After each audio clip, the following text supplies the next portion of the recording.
តើត្រូវធ្វើដូចម្ដេចដើម្បីទប់ស្កាត់ទៅលើបញ្ហាការរាក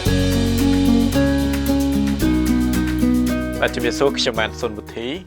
ជាប្រធានក្រុមផ្នែកលក់និងបច្ចេកទេសនៅក្នុងក្រុមហ៊ុនចំណីសត្វ Agivit ថ្ងៃនេះចង់ធ្វើការចែករំលែកនៅចំណេះដឹងមួយចំនួនទៅលើបងប្អូនយើងដែលកំពុងតែធ្វើការចិញ្ចឹមជ្រូកហើយកំពុងតែជួបបញ្ហាទៅលើការរាកជាទូទៅបញ្ហាជំងឺរាកនេះគឺតែងតែបង្កភាពរំខានក៏ដូចជាធ្វើឲ្យបងប្អូនអ្នកចិញ្ចឹមគឺគាត់មានការព្រួយបារម្ភទៅលើបញ្ហាទៅលើការរាកប៉ុន្តែទាំងអស់នេះសុទ្ធតែបងប្អូនយើងអាចធ្វើការអនុវត្តនៅដំណោះស្រាយឲ្យមានប្រសិទ្ធភាពដើម្បីទប់ស្កាត់ទៅលើបញ្ហាជំងឺរាកនេះហើយយើងដឹងហើយថាជំងឺរាកជាទូទៅតែងតែកើតទៅលើជ្រូកគ្រប់វ័យតែអ្វីដែលសំខាន់គឺបងប្អូនយើងគាត់ព្រួយបារម្ភនៅក្នុងដំណាក់កាលកូនជ្រូករាកគឺអំឡុងពេលអឹមដោះនិងអំឡុងពេលដែលផ្ដាច់ដោះអញ្ចឹងបញ្ហាទាំងអស់នេះវាបង្កឡើងដោយការគ្រប់គ្រងក៏ដូចជាការថែទាំមិនបានល្អដែលជាហេតុដែលធ្វើឲ្យជ្រូកជួបបញ្ហាទៅលើការរាកបើបងប្អូនមើលទៅលើការរាកនៅក្នុងអំឡុងពេលបំបើកដោះវិញបងប្អូននឹងសង្កេតឃើញមានរាកសរាករៀងលឿងរាកជាប់គូតរៀងអាលើបនឹងនៅនឹងគូតរបស់កូនជ្រូកជួនកាលវាអាចបង្កពីបញ្ហាភាពសើម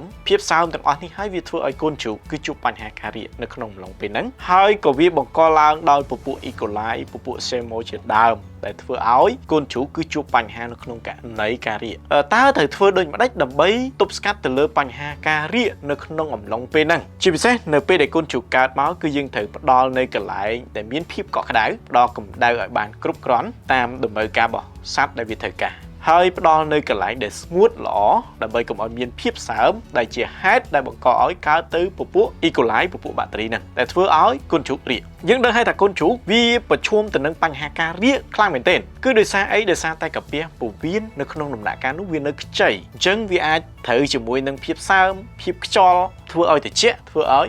ហើមពោះវៀនអាចធ្វើឲ្យកូនជ្រូកហ្នឹងគឺរាកបើសិនជាក្នុងករណីកម្ដៅយើងស្ទើរយើងអាចចំណាំមើលទៅលើកូនជ្រូកហ្នឹងគឺមានការដេកគោលើគ្នាផ្ដុំលើគ្នាអាហ្នឹងបង្ហាញថាកូនជ្រូកកម្ដៅមិនបានគ្រប់គ្រាន់អញ្ចឹងសម្រាប់ពុកម៉ែបងប្អូនមានបញ្ហាទាំងអស់នេះអាចធ្វើការគ្រប់គ្រងនៅកន្លែងការរស់នៅឲ្យបានត្រឹមត្រូវហ្នឹងទៅហើយមួយទៀតគឺយើងអាចធ្វើការដោះស្រាយដោយប្រើថ្នាំដូចជាពពួក AG អង្រោដើម្បីធ្វើការដោះស្រាយទៅលើបញ្ហាការរាកលើកូនជ្រូកមួយទៀតបើសិនជាកសិករយើងនៅក្នុងអំឡុងពេលដែលផ្ដាច់ដោះក៏កសិករយើងជួបបញ្ហាទៅលើការរាកច្រើនមែនទែនបាទរាកមានក្លិនឆ្អាបរាកសរាកជាប់គូតរាកពោប្រផេះអីជាដើមហើយចំពោះការរាកនេះគឺប៉ះពាល់លើការលូតលាស់របស់សត្វនៅតូចមែនទែនហើយជាឥទ្ធិពលទៅដល់ដំណាក់កាលបញ្ចប់ផងដែរបើសិនជាក្នុងការគ្រប់គ្រងបញ្ហាការរាកនេះមិនបានល្អអញ្ចឹងបងប្អូនអ្នកចិញ្ចឹមសត្វជាទូទៅត្រូវដឹងអំពីការគ្រប់គ្រងនៅពេលដែលផ្ដាច់ដោះពីមេត្រូវតែកន្លែងស្ងួតកុំបាញ់ទឹកកុំលាងទឹកឬមួយបាញ់លើខ្លួនសត្វកាលណាដែលយើងបាញ់ទៅលើខ្លួនសត្វនៅតូ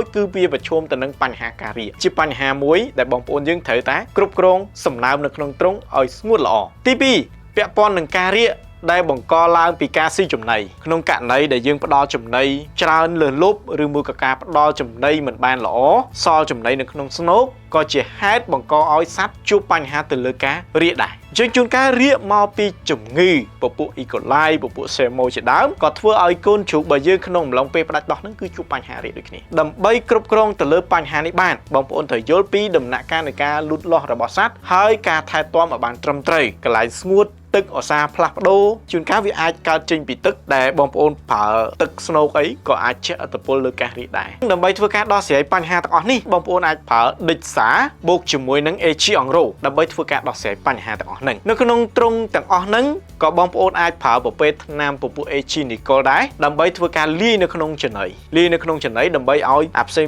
ទៀតហ្នឹងវាបានស៊ីជាមួយនឹង AG Nicol ហ្នឹងដើម្បីការពារទៅលើបញ្ហារលាកឬមួយបញ្ហាផ្លូវដង្ហើមណាមួយពីជំងឺអាកាសនិយមបងប្អូនមានចម្ងល់អីអាចធ្វើការទំនាក់ទំនងមកកាន់ Page របស់យើងខ្ញុំបាទសូមអរគុណហើយសូមជម្រាបលា